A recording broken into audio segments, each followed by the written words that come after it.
Hello viewers, ফিরে এলাম নতুন একটা ভিডিওতে। তো আজকে চলে এসেছি সাগরদিঘিতে আসার কারণ হচ্ছে মাছ ধরবো আজ। তো প্রথমবার আমার চ্যানেলে মাছ ধরার টপিক ভিডিও ছাড়বো। তো ভিডিওটা দেখার আগে অবশ্যই বলবো আমি রাকেশ, আপনাদের চ্যানেলে নতুন একটা ভিডিও। তো আজকে শেয়ার করবো সেই মাছ ধরার টপিক ভিডিওটা। তো নতুন হয়ে থাকলে অবশ্যই চ্যানেলটাকে লাইক করবে, সাবস্ক্রাইব করবে, পাশে থাকা বেল আইকনটা প্রেস করে রেখে দেবে। তো চলো ভিডিওটা স্টার্ট করা যাক।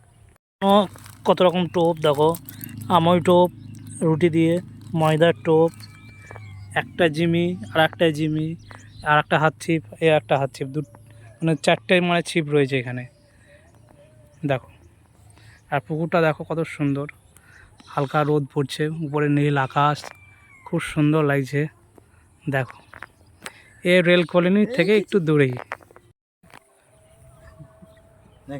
হ্যাঁ, কই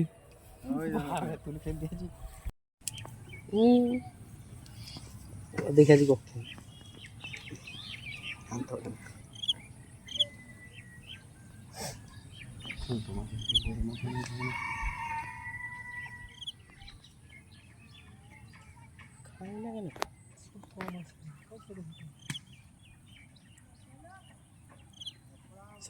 বসি টকির দোকান দেখতে পাওয়া যায় না।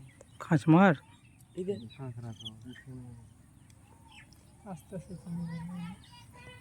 এটাও দশরাত তো স্টপ শেষ করে দেবে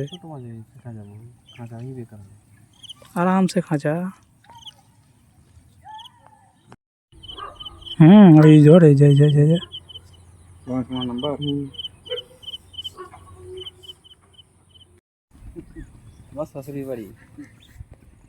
একবারে যাবো করে নিয়ে কথা বলবো, এখান থেকে একটু নামে হয়তো বুঝে পারি। তো এইদিকেই তো চলে যাওয়া হবে।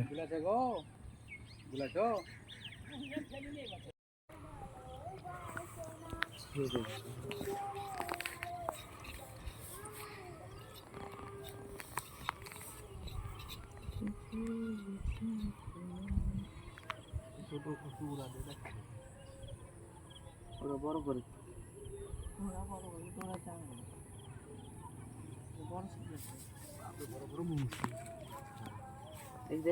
এখানে চোখ ছিল। যাবি তো বাইরে যাবি? যাবি তো তুমি কোথায় যাবো এখন? বাজার? আমি বাড়ি যাবো না, জল খাবো। বাড়ি যাও। হ্যাঁ, বাড়ি যাও দেখছি। আমরা চলে এসেছি এই সাগরদিঘিতে। এই পাড়াটার নাম কি বাবু? কলোনি। কলোনি। প্রায় 3-4 কেজির ওজনের মাছ আছে। একটা মাছ ধরেছিলাম আমি, কিন্তু ছেড়ে দিলাম, কারণ ছোটো বাচ্চা ছিল বলে ছেড়ে দিলাম।